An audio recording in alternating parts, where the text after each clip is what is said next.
இயேசுவே நன்றி. ஹalleluya. Praise the Lord. Praise you, Jesus. Thank you, Jesus. ஜீவ தண்ணீரை ஊற்றும் ஆண்டவரே, எங்களோட உறவாடமைகளை வழிநடத்தும் இயேசுவே நன்றி. ஜீவ தண்ணீரை ஊற்றும் ஆண்டவரே. ஹalleluya. Praise the Lord. Praise you, my King. Praise you, Savior. Praise you, Healer. Praise you, Redeemer. இரத்தத்தால் எங்களை கழுவி தூய்மையாக்கி விடுதலை தாரும். அனைத்து கட்டுகளும் உடைக்கப்படட்டும். Bind and cast every unclean spirit, Father, in the mighty name of Jesus we pray. Amen. All bondages be broken. எல்லா கட்டுகளும் உடைக்கப்படட்டும் ஆண்டவரே. ஹalleluya. இயேசுவே நன்றி. ஹalleluya. Praise the Lord. Praise you, my King. Praise you, Savior. Praise you, Healer. Praise you, Redeemer. Amen. இன்னைக்கு 1 அரசர்கள் 11வது அதிகாரத்துல தான் இருக்கிறோம். இங்க சாலமன் ஒரு 8வது வசனத்துல பார்த்தீங்கன்னா, ஒரு முக்கியமான விஷயம் நம்ம தியானிக்க போறோம். 1 அரசர்கள் 8வது அதிகாரம். அதுல அந்த ஒரு வசனத்தை தியானித்து அதுக்கப்புறம் நம்ம மேற்கொண்டு முன்னாடி செல்வோம். வாசிக்கிறீங்களா? 1 அரசர்கள் 8வது அதிகாரத்துல 11வது அதிகாரத்துல 8வது வசனம். எப்படி சாலமன் அவரோட மனைவிகளை சொல்வதை கேட்டு அவர் நடக்கின்ற விஷயத்தை நம்ம பார்ப்போம். வாசிக்கிறீங்களா?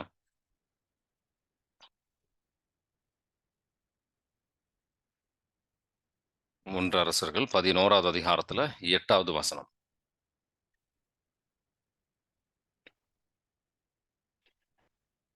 இப்படியே தங்கள் தெய்வங்களுக்கு தூபம் காட்டி பலியிடுவதற்காக வேற்றத்தாரான தம் மனைவியர் எல்லோருக்கும் சாலமோன் இவ்வாறு செய்து கொடுத்தார். ஆமென். ஆமென். அவங்க சொல்றாங்க, இவர் செய்து கொடுக்கின்றார். இது தொடக்க நூல் 3வது அதிகாரத்திலிருந்தே ஆதாம் ஏவாள் காலகட்டத்திலிருந்து நடக்கின்ற ஒரு பாவம். ஆண்டவர் சொல்வது கேட்பது பதிலாக மற்றவர்களை சொல்லு கேட்பதை கேட்டு நம்ம நம்ம வழி தவறி ஆண்டவர் காட்டுகின்ற வழியை தவறி நம்ம செல்கின்றோம். நம்ம இயல்பா இருக்கட்டும், இல்ல மற்ற உறவினர்களா இருக்கலாம், சகோதர சகோதரிகளா இருக்கலாம், இல்ல கணவன் மனைவியா கூட இருக்கலாம். ஆண்டவருக்கு வார்த்தைக்கு மாறாக செயல்படும் போது அதை நம்ம சிந்திக்கணும். நம்ம ரொம்ப எளிதாக அதுக்கு நம்ம கீழ்ப்படியக்கூடாது. ரொம்ப தியானிக்க வேண்டிய ஒரு விஷயம். தொடக்க நூல் 3வது அதிகாரத்துல 6வது வசனத்துல ஆதாம் என்ன செய்யறார்? அவர் எதனால பாவத்துக்கு விழுகின்றார்? அவரோட மனைவி சொல்வதை கேட்பதனால. 6வது வசனமும் 17வது வசனமும் ஆண்டவர் ஆதாம் கிட்ட சொல்ற விஷயத்தையும் நம்ம தியானிக்கணும். 6வது வசனமும் தொடக்க நூல் 3ல 6ம் 7ம் அவர் என்ன செய்யறாரு, எதனால இந்த பாவத்துல விழுகின்றார் அப்படின்றத பார்ப்போம். வாசிக்கிறீங்களா? அந்த மரம் உண்பதற்கு சுவையானதாகவும் கண்களுக்கு களிப்பூட்டுவதாகவும் அறிவு பெறுவதற்கு விரும்பத்தக்கதாகவும் இருந்ததை கண்டு பெண் அதன் பழத்தை பறித்து உண்டாள். அதை தன்னுடன் இருந்த தன் கணவனுக்கும் கொடுத்தாள். அவனும் உண்டான். அப்பொழுது அவர்கள் இருவரின் கண்களும் திறக்கப்பட்டன. அவர்கள் தாங்கள் ஆடையின்றி இருப்பதை அறிந்தனர். ஆகவே அத்தி இலைகளை தைத்து தங்களுக்கு ஆடைகளை செய்து கொண்டனர். ஆமேன். ஆமீன். அப்படியே 17வது வசனம் வாசிக்கிறீங்களா? அவர் மனிதனிடம், உன் மனைவியின் சொல்லை கேட்டு உண்ணக்கூடாது என்று நான் கட்டளையிட்டு விலக்கிய மரத்திலிருந்து நீ உண்டதால் உன் பொருட்டு நிலம் சபிக்கப்பட்டுள்ளது. உன் வாழ்நாளெல்லாம் வருந்தி அதன் பயனை உழைத்து நீ உண்பாய். ஆமேன். ஆமீன். இதே தவறை உன் மனைவியின் சொல்லை கேட்டு நீ செய்தனால, கடவுளின் சொல்லை கேட்டு செய்வதற்கு பதிலாக வேற யார சொல்லை கேட்டு, மனைவின்றது மட்டும் கிடையாது, யார் சொல்லை கேட்டு நம்ம செய்தாலும் சரி, கடவுளுக்கு எதிராக அவர் திருவுளத்துக்கு மாறாக நம்ம செயல்படும் போது நம்ம கடவுளை விட்டு ரொம்ப தூரம் விலகி சென்று கொண்டிருக்கின்றோம். நம்ம கடவுளை விட்டு விலகி செல்லும் போது நமக்கே நம்ம தீங்கு செய்வதுதான், வேற ஒன்றும் கிடையாது. தொடக்க நூல் 16வது அதிகாரத்துல 2வது வசனம் எடுத்து நம்ம வாசித்து பார்ப்போம். அது சாராவுக்கும் ஆபிரகாமுக்கும் நடக்கின்ற விஷயம். பொறுமையோட காத்துக்கொள்வதுக்கு பதிலாக அவங்க சாரா சொல்றோட ஒரு புத்திமதியை அவங்க கேட்குறாங்க. அவர் கீழ்ப்படி வழியாக பல பிரச்சனைகள் அவர் வாழ்க்கையில சந்திக்கின்றார், வேதனைகளை சந்திக்கின்றார். நம்ம யாருக்கு கீழ்ப்படுகின்றோம்? யாரை நம்ம சொல்லை கேட்கிறோம்? ஆண்டவரின் சொல்லா, ஆவியானவர் நம்ம வழி நடத்துகின்றாரா? நம்ம சிந்திக்கணும். தொடக்க நூல் 16வது அதிகாரத்துல 2வது வசனம் வாசிக்கிறீங்களா? சாராய் ஆபிரகாமிடம், ஆண்டவர் என்னை பிள்ளை பெறாதபடி செய்து விட்டார். நீர் என் பணிப்பெண்ணிடம் உறவு கொள்ளும். ஒருவேளை அவள் எனக்காக பிள்ளை பெற்று தரக்கூடும் என்றார். ஆபிரகாம் சாராயின் சொல்லை கேட்டார். ஆமேன். ஆமேன். ஆபிரகாம் சாராவின் சொல்லை கேட்டார் அப்படின்றது வழியாக அவர் ஆ, எவ்வளோக்கு எவ்வளோக்கு வந்து கடவுள் வேதனைப்பட்டிருப்பாருன்னு யோசிச்சு. ஆதாமோட சூழ்நிலையிலயும் அதே மாதிரி தான் இங்கேயும். அங்க நேரடியாக அது சொல்லனாலும், அதோட விளைவுகள் வழியாக நம்ம புரிஞ்சுக்கலாம். தொடக்க நூல்ல இந்த இடத்துல ஆபிரகாம் செய்யற ஒரு தவறுன்றது மட்டும் கிடையாது. அவரோட வழிமுறையினர் யாக்கோபின் வாழ்க்கையிலையும் பார்க்கலாம். தொடக்க நூல் 30வது அதிகாரம் 2வது வசனம் 2ல 3 1ல இருந்து 3 வரைக்கும் வாசிச்சீங்கன்னா, எப்படி அவருக்கும் யாக்கோபுக்கும் ராக்கேலுக்கும் சண்டை வருகின்றது. அவர் கோவப்படுறாரு. அ ராக்கேல் வந்து ஜெபிப்பதற்கு பதிலாக, ஆண்டவர் மேல அஹ், நம்பிக்கை வைப்பதற்கு பதிலாக அவங்க என்ன செய்றாங்க? ம். அப்போ உடனடியாக ஒரு குறுக்கு வழி. நம்ம பல குறுக்கு வழிகளை தேடி போவதனால, என்னைக்குமே நமக்கு ஆறுதல் பெற மாட்டோம். இன்னும் இன்னும் ஆழமான பிரச்சனைகளுக்கு தான் நம்ம செல்வோம் அப்படின்னு ஆண்டவர் வந்து நம்ம நினைவுபடுத்த விரும்புகின்றார். தொடக்க நூல் 30வது அதிகாரத்துல 1லிருந்து 4 வரைக்கும் வாசிக்கிறீங்களா? தாம் யாக்கோபுக்கு பிள்ளை பெறவில்லையே என்று ராகேல் தம் சகோதரின் மேல் பொறாமை கொண்டார். அவர் தன் கணவரை நோக்கி, நீர் எனக்கு பிள்ளைகளை தாரும், இல்லையேல் செத்து போவேன் என்றார். யாக்கோபு அவர் மீது சினம் கொண்டு, நான் என்ன கடவுளா? ம். அடுத்த வசனம்.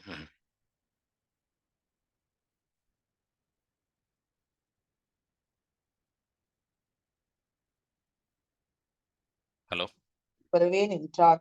பின்பு ஆமா. அவர் அவருக்கு தம் பணிப்பெண் பில்காவை மனைவியாக கொடுக்க அவரும் அவளுடன் கூடி வாழ்ந்தார். ஆமென். ஆமென். ஸோ அதோட பிரச்சனைகள அதோட விளைவுகளை மற்றவர்களோட வழிநடத்தல்ல ஆவியானவரோட வழிநடத்த நம்ம படியணும். யாருக்கு நம்ம கீழ்ப்படிகின்றோம்? அவரோட பிள்ளை நம்ம. ஆண்டவர் ரொம்ப தெள்ளந்தெளிவாக சொல்றார். நம்ம ஆண்டவரை ஆயனாக நம்ம கருதுகின்றோம் அப்படின்னு சொன்னா, அதோட என்ன நம்ம அதுக்கு ஒரு செயல்பாடு ஆண்டவர் எதிர்பார்க்கின்றார். யோவான் நற்செய்தி 10வது அதிகாரத்துல 1லிருந்து 4 வரைக்கும் வாசிக்கிறீங்களா? அவரே நல்ல ஆயன். அவர் வழிநடத்தல் நம்ம கேட்கணும். யோவான் நற்செய்தி 10வது அதிகாரத்துல 1லிருந்து 4 வரைக்கும் வாசிக்கிறீங்களா? நான் உறுதியாக உங்களுக்கு சொல்கிறேன், ஆட்டுக்கொட்டில் வாயில் வழியாக நுழையாமல் வேர் வழியாக ஏறி குதிப்போர் திருடர் அல்லது கொள்ளையராய் இருப்பர். வாயில் வழியாக நுழைபவர் ஆடுகளின் ஆயர். அவருக்கே காவலர் வாயிலை திறந்து விடுவார். ஆடுகளும் அவரது குரலுக்கு செவி சாய்க்கும். அவர் தம்முடைய சொந்த ஆடுகளை பெயர் சொல்லி கூப்பிட்டு வெளியே கூட்டி செல்வார். தம்முடைய சொந்த ஆடுகள் அனைத்தையும் வெளியே ஓட்டி வந்த பின் அவர் அவற்றுக்கு முன் செல்வார். ஆடுகளும் அவரை பின்தொடரும். ஏனெனில் அவரது குரல் அவற்றுக்கு தெரியும். அறியாத ஒருவரை அவை பின்தொடரா. அவரை விட்டு அவை ஓடி போகும். ஏனெனில் அவரது குரல் அவற்றுக்கு தெரியாது. இயேசு அவர்களிடம் உவமையாக இவ்வாறு சொன்னார். ஆனால் அவர் சொன்னதை அவர்கள் புரிந்து கொள்ளவில்லை. ஆமென். ஆமீன். புரியுதுங்களா? நம்ம அவர் சத்தத்தை கேட்கின்றோமா? அவர் வழிநடத்தல புரிஞ்சுகிட்டு இருக்கோமா? அவர் நம்ம பாதைக்கு ஒளியாக அவர் வார்த்தையை தந்திருக்கின்றார். நம்ம எந்த விதத்துல வந்து நம்ம வாழ்க்கையை நடத்தணும், அவர் வழிமுறை நடத்திக்கிட்டு இருக்கார். அவர் பேசிட்டு இருக்கார். நம்ம உள்ளத்துல வந்து ஆவியானவர் நம்மோடு இருக்கின்றார். ஆண்டவரின் ஆலயமாக நம்ம இருக்கின்றோம். அவர் நம்ம உள்ளத்துல இருக்கிறார். நம்மளோட பேசிட்டு இருக்கார். நம்மளோட உறவாட ஆசைப்பட்டுட்டு இருக்கிறார்.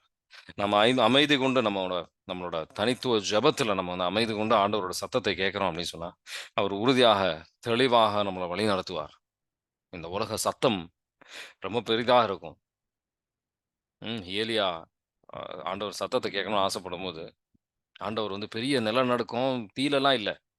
மெல்லிய ஒரு குரல் நம்ம உள்ளத்தில் வந்து அவர் பேசிட்டு இருக்கார். மெல்லிய குரல் வழியாக. சாத்தானோட சத்தம் ரொம்ப பெருசா இருக்கும். ஆனா, ஆண்டவர் அந்த சின்ன ஒரு குரல் வழியாக அ ஏலியா கிட்ட பேசுன மாரி நம்ம உள்ளத்துல வந்து அன்றாட நாள் பேசிட்டு இருக்கிறார். நம்மள வழிநடத்தணும்னு ஆசைப்படுறார். அத நம்ம கேட்கிறோமா? ரோமியர் யார் வந்து கடவுளோட பிள்ளைகள் அப்படின்னு சொல்லி அழைக்கப்படுவார்? ரோமியருக்கு எழுதிய திருமுகம் 8வது அதிகாரத்துல 14வது வசனம். யாருக்கு யாருக்கு நம்ம செவி சாய்க்க போறோம்? யாருக்கு நம்ம முக்கியத்துவம் குடுக்கணுமோ, அவங்களுக்கு நம்ம செவி சாய்ப்போம். ரோமியருக்கு எழுதிய திருமுகம் 8வது அதிகாரத்துல 14 வாசிக்கிறீங்களா? கடவுளின் ஆவியால் இயக்கப்படுகிறவர்களே கடவுளின் மக்கள். ஆமென். ஆமீன். கடவுளின் ஆவியார் நம்ம ஏற்கணும் அப்படின்னு வழி நடத்தணும்னு ஆசைப்படுறாரு. அவருக்கு கீழ்ப்படியுங்க. ஒரு எடுத்துக்காட்டுக்காக, கொஞ்ச நாள் முன்னாடி ஒருத்தர் வந்து 3வது குழந்தை பிறந்திருக்கு. ஐ மீன் வைஃப் வந்து பிரெக்னன்ட்டா இருக்காங்க. கருவற்றிருக்கான். அப்ப அந்த நேரத்துல அவங்க அவங்க உறவினர்கள்லாம் சொல்றாங்க. இந்த மாரி, "இது வேணாம். இப்ப ஏன் இப்போ உங்களுக்கு ஆல்ரெடி 2 குழந்தைங்க இருக்கு. அதுவே நீங்க சரியா பார்த்துக்கிற மாரி தெரியல. நீங்க இந்த குழந்தைய எப்படி பார்த்துக்க போறீங்க?" பலவிதமான கேள்விகள். பலவிதமான கேள்வி. இவங்க சிந்திச்சத விட அதிகமாவே அவங்க சிந்திக்கிறாங்க. எப்படி நீங்க பார்த்துக்க போறீங்க? அப்படி எப்படி இப்படி இப்படின்னு பலவிதமான கேள்விகள். ஆண்டவர் நம்பிக்கை இருக்கிற கேள்வி வந்து ரொம்ப கம்மி. ஆண்டவர் அங்க பேசுறதுக்கு அனுமதியே இல்ல. அபார்ஷன் அப்படின்னு சொல்லி பலவிதமான பேச்சுகள். அங்க ஆண்டவரோட ஒரு நம்பிக்கைக்கு ஒரு இடமே இல்லாம ஒரு பேச்சு நம்ம குடுத்துட்டு இருக்காங்க. ம். ஆ அ மன உளைச்சலுக்கு ஆளாகுறாங்க 2 பேருமே. ம். இந்த மாரி பல விதத்துல வந்து நம்ம அ ம் சாத்தான் நம்ம வாழ்க்கையில வந்து நம்மள வழி தவறி திசை திருப்பி நம்ம கொண்டு போக பார்ப்பான். நம்ம ரொம்ப கவனமா இருக்கணும். சாலமனைப் போல் நம்ம வந்து மற்றவருடைய பேச்சை கேட்டு நம்ம விலகி சென்றோம் அப்படின்னு சொன்னா, நமக்கே நம்ம தீங்கு செய்து கொண்டிருக்கின்றோம். இன்னும் கொஞ்ச நேரத்துல என்னென்ன தீங்கு சாலமனின் வாழ்க்கையில வந்தது அப்படின்னு நம்ம யோசிப்போம். என்ன நடக்குது? ம். மேலயும் சரி, கீழயும் சரி, ச ஸ் மேற்கையும், கிழக்கையும் அவருக்கு எல்லா பகுதியிலிருந்தும் அவருக்கு பிரச்சனைகள் தான். ஆண்டவரே எழுப்புகின்றார் அப்படின்னு போட்டிருக்கும். வேற யாரும் எழுப்பல. ஏன்னா, பாவத்தின் ஒரு மிகப்பெரிய ஒரு அடித்தளமான ஒரு காரணம், பாவத்தின் காரணம் அப்படின்னு பார்த்தீங்கன்னா, ஆணவம் தான். எனக்கு தெரியும் நான் கடவுளுக்கு கீழ்ப்படியாமை அப்படின்றது ஒரு ஆணவத்தின் அடையாளம். பல நேரத்தில நம்ம செய்ற தவறு, அது எந்த அளவுக்கு ஒரு பாவமான ஒரு விஷயம் அப்படின்றது நம்ம புரிஞ்சுக்கிறது கிடையாது. நம்ம நம்ம கண்களை சாத்தான் அடைத்துக் கொண்டிருக்கிறான். நமக்கு புரியல. நம்மள வந்து எந்த அளவுக்கு நம்ம வந்து ஆண்டவருக்கு எதிராக நம்ம செயல்பட்டுக் கொண்டிருக்கின்றோம் அப்படின்றது. அதுதான் வந்து சாலமன் வாழ்க்கையில நடந்தது. ஆண்டவரே வந்து சாலமனை எதிர்க்கின்றார் அப்படின்னா, அவர் அந்த அளவுக்கு ஆணவத்தில அவர் செயல்பட்டிருக்கின்றார்ன்னு அர்த்தம். ஆண்டவர் தான் வந்து சாலமனுக்கு எதிராக அவர் வந்து அ அவர் பாதுகாப்பு நம்ம கடவுளோட பாதுகாப்பே இல்லனாவே சாத்தான் வந்து நம்மள அழிச்சுடுவான்னு வச்சுக்கோங்களேன். அது வேற விஷயம். ஆனா இங்க ஆண்டவரே வந்து அவருக்கு எதிராக செயல்பட்டார் அப்படின்ற விதத்தில அங்க போட்டிருக்கும். அதோட அர்த்தம் என்ன? அவர் ஆள அவர 14வது வசனம் மட்டும் வாசிப்போம். ம். ஆ 1 அரசர்கள் 11ல 14 வாசிக்கிறீங்களா? பிறகு ஆண்டவர் ஏதோமியனாகிய அதாது என்பவனை சாலொமோனுக்கு எதிராக எழச் செய்தார். ம். இவன் ஏதோ மன்னர் குலத்தை சார்ந்தவன். ஆமென். ஆமீன். அ ஏதோமியனான கேதாதுன்றவர் அத வந்து பிரச்சனைகள் வருகின்றது. ஆண்டவரே எழுப்பினார் அப்படின்னு போட்டிருக்கு. அதோட அர்த்தம் என்ன? பல இடத்துல ஒரு இடத்துல கிடையாது.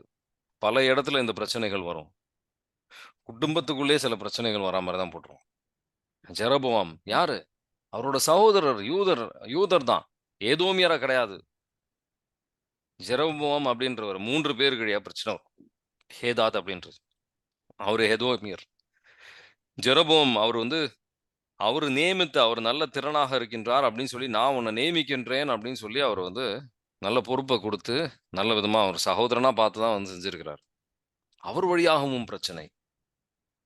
நம்மள சுத்தி பிரச்சனைகள் வரும்போது, ஆண்டவர விட்டு விலகி ஆணவத்தில் நம்ம விலகி நம்ம பாவத்திற்கு முக்கியத்துவம் குடுக்கும்போது நடக்கின்ற ஆ பிரச்சனைகள் தான் இதெல்லாம். ம். அ யாக்கோபின் நூல் 4வது அதிகாரத்தில 6வது வசனத்தில போட்டிருக்கும். ஆணவம் இருக்கின்றவர்கள் ஒரு ஏஞ்சல் எதிர்க்கும்னு சொல்லல. ஒரு புனிதர் எதிர்ப்பாரு அப்படின்னு சொல்லல. ஆண்டவரே எதிர்ப்பார் அப்படின்னு போட்டிருக்கும். ஆணவம் இருக்கின்றவர்களை ஆண்டவரே எதிர்ப்பார். ஆணவம் அப்படின்றது விஷயத்துக்கு நம்ம உள்ளத்துல இடமே குடுக்கக்கூடாது. எந்த சூழ்நிலையிலயும். யாக்கோபின் நூல் 4வது அதிகாரத்துல 6வது வசனம் வாசிக்கிறீங்களா? மனித உள்ளத்திற்காக கடவுள் பேராவலோடு இயங்குகிறார். அதற்கு அவர் அளிக்கும் அருளோ மேலானது என மறைநூல் சொல்வது வீடென நினைக்கிறீர்களா? ஆகவே சிறு குற்றோரை அவர் இகழ்ச்சியுடன் நோக்குகிறார். தாழ்நிலையில் உள்ளவர்களுக்கோ கருணை காட்டுவார் என்று மறைநூல் உரைக்கிறது. ஆமென். ஆமென், ஆமென். அந்த அளவுக்கு அவர் வளர்ந்திருந்தார். அவர் வளரும்போது ஆண்டவரை மறந்து, ஆண்டவரை விட்டு விலகி செல்கின்றார். எந்த அளவுக்கு எந்த தூரத்திற்கு அவர் விலகி சென்றார் அப்படின்றது அவர் புரிஞ்சுக்க கூட முடியல. மே அ ம். நார்த்தா இருக்கட்டும், சவுத்தா இருக்கட்டும். 2 சைடுல இருந்தும் பிரச்சனைகள். உள்ளந்து அந்த ஜெருசலேம் உள்ளதே அவருக்கு வந்து பிரச்சனைகள் ஆண்டவர் எழுப்புகின்றார். குடும்பம் நம்ம யோசிப்போம் நம்ம வாழ்க்கையில் என்ன ஆண்டவரே எல்லா சூழ்நிலையிலேருந்து பிரச்சனை அப்படின்ட்டு. இப்போ நான் வந்து ஒரு எடுத்துக்காட்டுக்காக சொல்றேன். இந்த அபார்ஷன் வழியா நம்ம வந்து ஆண்டவருக்கு எதிராக செயல்பட்டிருக்கின்றோம் அப்படின்ற ஒரு சூழ்நிலை வழியா சொல்றேன். ஒருத்தர் வந்து இந்த மாதிரி தான் வந்து அவரு அபார்ஷன் செய்கின்றார். செஞ்சது எதனால செஞ்சார் அப்படின்னு பார்த்தீங்கன்னா, காரணம் அவங்களுக்கு வந்து ஆல்ரெடி 2 குழந்தைகள் இருக்கு. இப்போ ஒரு ஒரு குழந்தை இருக்கு. அப்போ இன்னொரு குழந்தை இப்போ நெறைய பொறுப்புகள் இருக்கு. நெறைய வேலைகள் இருக்கு. எங்களால வந்து அது ஏற்றுக்கொள்ள முடியாது. இந்த ஒரு அதிகமான ஒரு பாரமாக அவங்க சிந்திக்கின்றாங்க. எந்த விதத்துல வந்து எதனால நம்ம வந்து இந்த குழந்தை வேண்டாம் அப்படின்னு சொல்றோமோ, அந்த ஒரு காரணம் வழியாக அவங்க சோதிக்கப்படுகின்றார்கள். எதனால வேண்டான்னு சொல்றாங்களோ, இந்த பாரமா இருக்கு அப்படின்னு சொல்றாங்க. அடுத்த காலகட்டத்தில பார்த்தீங்கன்னா, அவங்க குழந்தைகள் நோய்கள் வருகின்றது. அந்த வேதனைகள் வருகின்றது, பிரச்சனைகள் வருகின்றது. அது வந்து அவங்களால வாரம் வாரம் வந்து நோய்கள் டாக்டர்ட்ட போய் நிக்கணும். வருஷக்கணக்கா 1, 2 நாள் இல்ல. வருஷக்கணக்கா வந்து இந்த நோய்கள் வந்துகிட்டே இருக்கு. வாரம் வாரம் போய் வந்து டாக்டர போய் பார்க்கணும். இன்னொரு நபர் இந்த மாரி தான் வந்து அவங்களும் வந்து அபார்ஷன் பண்ணலான்னு வந்து அ குழந்தைங்கலாம் வேண்டாம் அப்படின்னு சொல்லி நிறுத்துறாங்க. அப்போ என்ன நடக்குது அப்படின்னு சொன்னா, எதனால வேண்டாம் அவங்க வைத்தாங்கன்னா, பொருளாதாரம். இப்போ எங்களுக்கு வந்து இது இத்தனைக்கும் வந்து அவங்க துபாயில BMW எல்லாம் நல்ல காரு எல்லாம் இருக்கு. பொருளாதாரம். இதுக்கு மேல வந்து குழந்தைங்கலாம் வந்து நம்மளால வளர்க்க முடியாது அப்படின்னு யோசிக்கிறான். அப்ப இப்ப இருக்கிறவங்க நிலை என்ன அப்படின்னு பார்த்தீங்கன்னா, குழந்தைங்களுக்கு ஸ்கூல் இப்போ இந்தியாவுக்கு வந்து குழந்தைங்களுக்கு ஸ்கூல் ஃபீஸ் கூட பே பண்றதுக்கு முடியல. அதனால ஆண்டவர் கைவிடல. ஆண்டவர் அவங்களோட உதவிய அவங்க பார்த்துட்டு இருக்கிறாங்க. வேதனையில போய்க்கிட்டு இருந்தாலும், ஆண்டவரோட கரம் அவங்களுக்கு முழுமையாக கைவிடல. நம்ம அனுபவிக்கின்ற ஒரு பிரச்சனைகள் வழியாகவும், ஆண்டவர் நம்ம அண்மையில் இருக்கின்றார். நம்மள உதவி செய்வார். கைவிட மாட்டார். ஆனா சில சோதனைகள் வரும். அது வழியாக அவர் தூய்மையில் பங்கிடுவதற்காக தான். வேற எதுக்காகவும் கிடையாது. அதுக்காக சாலமோனுக்கு வந்து சில துன்பங்கள், வேதனைகள் குடுத்தார். ஆனாலும் அவர் கடைசி வரைக்கும் அவரு புரிஞ்சுக்கல. நம்ம பிடிவாத குணத்தினால நம்ம புரிஞ்சுக்காம இருக்கக்கூடாது அப்படின்னு சொல்லி ஆண்டவர் இங்க நினைவுபடுத்துகின்றார். ஆனா அதை விட மேலான ஒரு விஷயம், மேலான ஒரு முக்கியமான ஒரு விஷயம். 1 அரசர்கள் 11வது அதிகாரத்துல 39வது வசனம் நம்ம வாசிப்போம். அவர் கைவிடாதவர். அவர் வந்து இவ்வளோ அவர் பாவம் செய்து விலகி சென்றாலும், ஆண்டவர் சொல்ற முக்கியமான ஒரு விஷயம். ஒரு பிரிவினை வருது. முழுமையாக அவங்க 10 கோத்திரங்கள் பிரிந்து போறாங்க. யூதா கோத்திரத்திலிருந்து. ஆனாலும் கடைசியில நான் வந்து ஒன்று சேர்ப்பேன் அப்படின்னு ஒரு அற்புதமான ஒரு வாக்குத்தத்தம் குடுக்குறாரு. வாசிக்கிறீங்களா? 1 அரசர்கள் 11வது அதிகாரத்துல 39வது வசனம். தாவீதின் வழிமரபினர் செய்தவற்றுக்காக அவர்களை தாழ்வுற செய்வேன். ஆயினும் எந்நாளும் அன்று. ஆமென். ஆயினும் எந்நாளும் அன்று. அதுக்கப்புறம் பல பிரச்சனைகள், பிரிவினை வருகின்றது. அந்த காலகட்டம் வரைக்கும் அவங்க வந்து இஸ்ரேல் தேசமாக இருந்தார்கள். அதுக்கப்புறம் வருகும் கட்டம் பார்த்தீங்கன்னா, பிரிவினை வந்ததுக்கு அப்புறம் இஸ்ரேலும் யூதாவுமாக ஒரு பிரிவினை வருகின்றது. இந்த 10 கோத்திரங்கள் இஸ்ரேல் கோத்திரம் அப்படின்றது என்ன ஆகுது? அவங்க வந்து அசிரிய நாட்டு மக்கள் வந்து அவங்கள அழித்து கொண்டு போயிடுறாங்க. அவங்களோட அந்த அந்த மக்களும் இல்ல, மற்ற மக்களோட சேர்ந்து கல்யாணம் பண்ணி, அவங்க வந்து அவங்களோட ஒரு ஐடென்டிட்டி, அவங்க யார்? யூதர்கள் அப்படின்ற ஒரு இஸ்ரேல் மக்கள் அப்படின்ற ஒரு அடையாளமே இல்லாம போயிடுச்சு. அந்த ஒரு நிலைமைக்கு வந்துட்டாங்க. அசிரியர்களா இருக்கட்டும், நேபுகட்நேசரா இருக்கட்டும், அதுக்கப்புறம் வந்தவர்களும் வந்து முழுமையாக வந்து வேற்றினத்தாராக மாறிட்டாங்க. வேற ஆளுங்களை கல்யாணம் பண்ணி, வேற்றினத்தாரா முழுமையாக வேற மக்களாக மாறிட்டாங்க. அந்த மாரி கடவுள விட்டு அந்த அளவுக்கு வந்து நம்ம பாவம் செய்யும்போது நடக்கின்ற விஷயம். விலகி சென்றுட்டாங்க. ஆனா, நம்ம பார்க்க போற முக்கியமா அத வந்து தெளிவா புரிஞ்சுக்கிட்டீங்கன்னா, இன்னும் ஆழமான விஷயங்கள் புரிஞ்சுக்கலாம். ஜெரமாயா 50வது அதிகாரத்துல, எரேமியா புத்தகத்துல 50வது அதிகாரத்துல 17லிருந்து 20 வரைக்கும் வாசிச்சீங்கன்னா, நான் சொன்ன விஷயங்கள் அங்க வந்து சுருக்கமாக அங்கு போடப்பட்டிருக்கும். எரேமியா நூல் 50வது அதிகாரத்துல 17லிருந்து 20 வரைக்கும். வாசிக்கிறீங்களா? இஸ்ரேல் வேட்டையாடப்படும் ஆட்டுக்கு ஒப்பாகும். அது சிங்கங்களால் துரத்தி அடிக்கப்பட்டது. முதலில் அசீரிய மன்னன் அதை விழுங்கினான். இறுதியாக பாபிலோனிய மன்னன் நெபுகத்நேசர் அதன் எலும்புகளை முறித்து போட்டான். ஆகவே இஸ்ரேலின் கடவுளாகிய படைகளின் ஆண்டவர் இவ்வாறு கூறுகிறார்: இதோ அசீரிய மன்னனை நான் தண்டித்தது போன்று பாபிலோனிய மன்னனையும் அவனது நாட்டையும் தண்டிப்பேன். நான் இஸ்ரேலை அதன் மேய்ச்சல் நிலத்திற்கு திரும்ப அழைத்து வருவேன். கர்மேலிலும் பாசானிலும் அது மேயும். எப்ராயிம் மலைகளிலும் கிளையாதிலும் அது வயிறு புடைத்து தின்னும். அந்நாட்களில் அக்காலத்தில் இஸ்ரேலின் குற்றத்தை தேடி பார்ப்பர், ஆனால் ஒன்றும் தென்படாது. யூதாவின் பாவங்களை தேடுவர், ஆனால் ஒன்றும் காணப்படாது. ஏனெனில் நான் விட்டு வைத்த எஞ்சியோரை மன்னிப்பேன் என்கிறார் ஆண்டவர். ஆமென். ஆமென். இங்க அற்புதமான ஒரு வாக்குத்தத்தத்தை கொடுத்து, நான் மன்னிப்பேன், நான் வந்து அவங்களுக்கு ஆசீர்வதிப்பேன் அப்படின்னு ஆண்டவர் வந்து அற்புதமான ஆழமான ஒரு ஆசீர்வாதத்தை இங்க கொடுக்குறாரு. ஆனா இது எப்படி நிறைவேறும்? அவங்க எல்லாம் வந்து வேற கோத்திரம், இந்த லாஸ்ட் ட்ரைப்ஸ் ஆஃப் இஸ்ரேல் அப்படின்னு சொல்லி கூகுள் பண்ணி பார்க்கலாம் நீங்க. 10 கோத்திரம். அதான் வந்து இப்போ இஸ்ரேல் மக்கள்னு அழைக்க மாட்டாங்க, யூதர் அப்படின்னு தான் அழைப்பாங்க. ஏன்னா யூத கோத்திரத்துல இருக்கிற மக்கள் தான் வேற இனத்தாரோட அவங்க வந்து இணைந்து கல்யாணம் பண்ண அவங்க தனியா இருக்கிறாங்க. யூதர்கள் அப்படின்றது யூத கோத்திரத்திலிருந்து வந்தவர்கள் மட்டும்தான் இருக்கிறாங்க. மற்ற கோத்திரத்திலிருந்து யாரும் இல்லை. அந்த ஒரு சூழ்நிலை வந்திருக்கு இப்போ.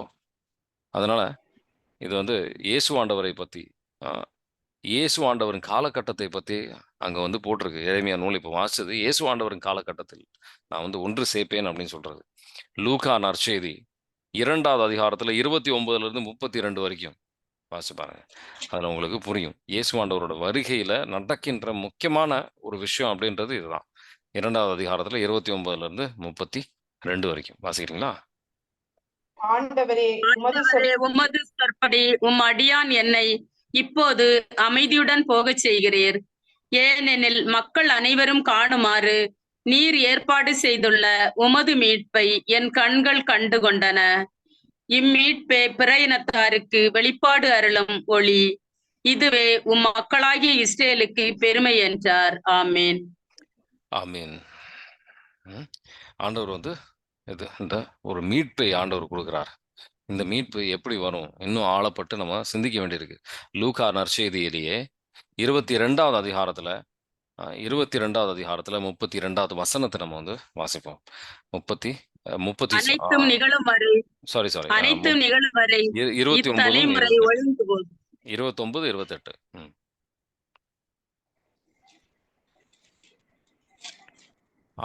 28 22வது அதிகாரத்துல லூக்கா நற்செய்தி 22ல 29 30. என் தந்தை அவர்களுக்கு மேலும் ஒரு ஓமை சொன்னார். அத்தி மரத்தையும், ஆகவே என் ஆட்சி வரும்போது நீங்கள் என்னோடு பந்தியில் அமர்ந்து உண்டு குடிப்பீர்கள். இஸ்ரேலின் 12 குலத்தவருக்கும் தீர்ப்பு வழங்க அரியணையில் அமர்வீர்கள். ஆமேன். ஆமீன். 12 குலத்திற்கும் எல்லாம் 12 கோத்திரத்துக்கும் வந்து அவங்க ஆளுவாங்க அப்படின்னு சொல்லி.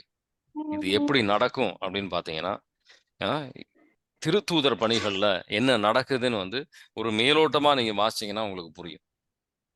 திருத்தூதர் பணிகள், இயேசு ஆண்டவரோட ராஜ்யம் வருகின்றத நம்ம வந்து திருத்தூதர் பணிகள்ல வாசிக்கிறோம். தெளிவாக அது நம்ம அங்க வந்து போடலை அப்படின்னாலும் மேலோட்டமா வாசிக்கும் போது ஆழமான விஷயங்கள் புரிஞ்சுக்கலாம். லூக்கா நற்செய்தியிலேயே 1வது அதிகாரத்துல 32வது வசனம் அவரு யாரோட அரியணையில உக்காந்துருக்காரு அப்படின்னு போட்டிருக்குன்னு பாருங்க. தாவீதின் அரியணையில. அந்த அரியணை வந்து திருப்பி வந்து ஆண்டவர் வந்து புதுப்பிக்கின்றார், முழுமையாக்குறார். லூக்கா நற்செய்தி 1:32 வாசிக்கிறீங்களா? அவர் பெரியவராய் இருப்பார், மகன் எனப்படுவார். அவருடைய தந்தை தாவீதின் அரியணையை ஆண்டவராகிய கடவுள் அவருக்கு அளிப்பார். ஆமேன். ஆமீன். தாவீதின் அரியணையை ஆண்டவராய் கடவுள் வந்து அவருக்கு அளிப்பார். அதான் இங்க வந்து நம்ம நடக்கின்றது. அவரோட ராஜ்யத்துக்கு ஒரு முடிவே இராது அப்படின்னு சொல்லி அடுத்த வசனத்துல நீங்க பார்க்கலாம்.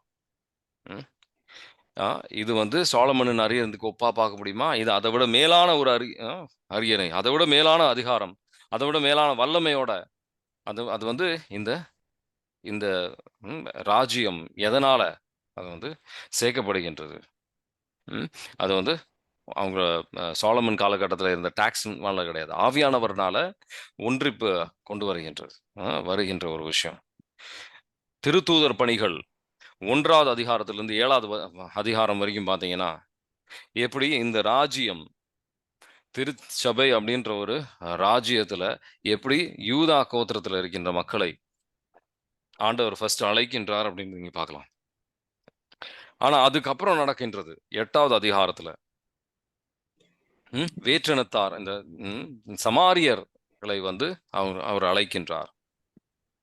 அதுக்கப்புறம் 10வது அதிகாரம் திருத்தூதர் பணிகள் 10வது அதிகாரத்திலிருந்து 28வது அதிகாரம் வரைக்கும் பார்த்தீங்கன்னா, முழு எல்லா இஸ்ரேல் எல்லா மக்களுக்கும் வேற்றினத்தார் எல்லாருக்குமே வந்து ஆண்டவரோட வார்த்தை செல்கின்றது. அவங்க நம்ம எல்லாரும் ஏற்றுக்கொள்கின்றோம், அவருக்கு கீழ்ப்படுகின்றோம், அவரோட ராஜ்யம் வளருகின்றது. இது ஒரு போர்னால வருகின்ற ஒரு விஷயம் கிடையாது. சாரி, ஒரு போர்னால வருகின்ற விஷயம் கிடையாது. நம்ம ஒவ்வொருத்தர்களும் சாட்சிகளாக மாறுவதன் வழியாக, நம்ம வாழ்க்கையின் துன்பங்கள் வேதனைகள் வழியாக, இயேசு கிறிஸ்துவாக நம்ம மாறுவது வழியாக தான் நம்ம வந்து இந்த ராஜ்யம் வளருகின்றது. வேற எப்படியும் கிடையாது. இந்த துன்பத்திலையும் வேதனையிலையும் வந்து ஒரு சந்தோஷம் மகிழ்ச்சியாக இருக்கிறாங்க. இந்த துன்பத்திலையும் வேதனையிலையும் வந்து அவங்க சமாதானத்தோட இருக்கின்ற மக்களாக இருக்கிறாங்க. ஆண்டவர் அங்கு வந்து அவங்க வாழ்க்கையில செயல்படுகின்றார். இது சாதாரண இந்த மகிழ்ச்சி வந்து ஒரு மனிதனால் சாதாரணமாக வரக்கூடிய ஒரு மகிழ்ச்சி கிடையாது. இது ஆவியானவரால, இது ஒரு பெரிய சக்தியால தான் கொடுக்க முடியும். ஆவியானவரால கொடுக்கிற ஒரு சமாதானம், ஒரு சந்தோஷம் தான் அப்படின்னு யாராவது நம்மளை பார்த்தா சொல்லுவாங்களா? சொல்ற விதத்துல நம்ம வாழ்க்கையை வாழ்ந்து கொண்டிருக்கின்றோமா அப்படின்னு சொல்லி இன்னைக்கு சீர்தூக்கி பாருங்க. நம்ம மற்றவர்களுக்கு ஒரு ஒளியாக இருக்கின்றோமா அப்படின்னு சீர்தூக்கி பாருங்க. இந்த ராஜ்யம் நம்மளால வந்து வளருகின்றதா அப்படின்னு சொல்லி யோசிச்சு பாருங்க, தியானித்து பாருங்க. ஆண்டவர் நம்ம ஒவ்வொருத்தர் வழியாகவும் செயல்படணும்னு ஆசைப்படுறாரு. ஒவ்வொருத்தர் வழியாகவும் ஆண்டவர் செயல்படணும் அப்படின்னு சொல்லி ஆசைப்படுறாரு. ஆனா அது நம்ம ஒரு வார்த்தையினால் மட்டும் கிடையாது, செயல்னால. எல்லா தேசங்களுக்கும் ஆண்டவர் வந்து ரொம்ப தெளிவாக எடுத்து சொல்றார். ரோமேயருக்கு எழுதிய திருமுகம் 15வது அதிகாரம் எல்லாம் பார்த்தீங்கன்னா, 15வது அதிகாரம் 8வது வசனத்திலிருந்து 12வது வசனம் வரைக்கும் வாசித்தீங்கன்னா, எல்லா இனத்தாரும் அவர் நாமத்துல வந்து சந்தோஷப்படுவாங்க அப்படின்னு சொல்லி வாசிக்கிறீங்களா? கடவுள் உண்மையுள்ளவர் என்பதை காட்டுமாறு கிறிஸ்து விருத்த சேதனம் செய்து கொண்டவர்களுக்கு தொண்டரானார். மூதாதையருக்கு தரப்பட்ட வாக்குறுதிகளை உறுதிப்படுத்தவும், பிற இனத்தார் கடவுளுடைய இரக்கத்தை பார்த்து அவரை போற்றி புகழவும் இவ்வாறு தொண்டனானார். ஆகவே பிற இனத்தாரிடையே உம்மை போற்றுவேன், உமது பெயருக்கு புகழ் மாலை சாற்றுவேன் என இதை குறித்து மறைநூலில் எழுதியுள்ளது. மேலும் வேற்றினங்களே, ஆண்டவரின் மக்களோடு மகிழுங்கள் என்றும், பிற இனத்தாரே நீங்கள் அனைவரும் ஆண்டவரை போற்றுங்கள், மக்களினத்தாரே நீங்கள் அனைவரும் அவரை புகழுங்கள் என்றும் எழுதியுள்ளது அல்லவா? இன்னும் ஈசாயின் குலக்கொழுந்து ஒருவர் வருவார், மக்களினங்களை ஆளும் தலைவராய் அவர் தோன்றுவார், மக்களினங்கள் அவரையே எதிர்நோக்கி இருப்பர் என்று ஏசாயா கூறுகிறார். ஆமேன். ஆமீன். அவர் ஆளுகின்றாரா? முதல்ல உங்க உள்ளத்துல ஆளுகின்றாரா? முழுமையாக உங்க உள்ளத்துல வந்து ஆண்டவருக்கு எல்லா சூழ்நிலையிலும் கீழ்ப்படுகின்றீர்களா? இல்ல மற்றவர்களோட வார்த்தைக்கு முக்கியத்துவம் கொடுத்து ஆண்டவரோட வார்த்தைக்கு அந்த அளவுக்கு நம்ம விலை கொடுக்காம இருக்கின்றோமா அப்படின்னு ஆண்டவர் இன்னைக்கு சிந்திக்க அழைக்கின்றார். அப்பதான் நம்ம மற்றவங்களுக்கு சாட்சியாக இருக்க முடியும். இன்னைக்கு சொன்ன அனைத்து விஷயங்களுக்கும் ஒரு கனெக்ஷன் இருக்கு. நம்ம ஆண்டவருக்கு அவர் ஆளுகின்றாரா? ஆளுகை செய்யணும் நம்ம உள்ளத்துல. நம்ம வாழ்க்கையில் அனைத்து விஷயங்களும் ஆண்டவர் வார்த்தைக்கு ஏற்றபடியாக நடக்கின்ற மக்களாக இருக்கணும். திருச்சபையின் வழி நடத்தலுக்கு ஏற்றபடியாக நம்ம நடக்கின்ற மக்களாக இருக்க நம்ம ஜெபிப்போம். ஆண்டவரின் சக்தி இல்லாம நம்மளால அதை செய்ய முடியாது. ஆண்டவரே, உன் கிருபை, மேலான ஒரு கிருபை எங்களுக்கு தாரும் ஆண்டவரே. உம் ரத்தத்தால் எங்களை கழுவும், எங்களை தூய்மையாக்கும், எங்களை விடுதலை தாரும். அனைத்து கட்டுகளும் உடைக்கப்படட்டும் ஆண்டவரே. உன் வார்த்தைக்கு கீழ்ப்படிந்து நடக்கின்ற மக்களாக எங்களை மாற்றும். ஒரு சாட்சியாக எங்களை மாற்றும் ஆண்டவரே. ஆளுகை செய்யும் ஆண்டவரே. அனைத்து கட்டுகளும் உடைக்கப்படட்டும். Bind and cast every hex, every curse, every form black magic, cut every bondage, bind and cast every unclean spirit. எல்லா சுத்த ஆவியில கட்டி நிர்மூலமாக்கப்படுத்தும். சமாதானத்தின் ஆவி ஊடுருவி செல்லட்டும் எங்கள் உள்ளும் எங்கள் குடும்பத்திலும் ஆண்டவரே. Father, in the mighty name of Jesus we pray. Amen. God bless you. Now have a nice day.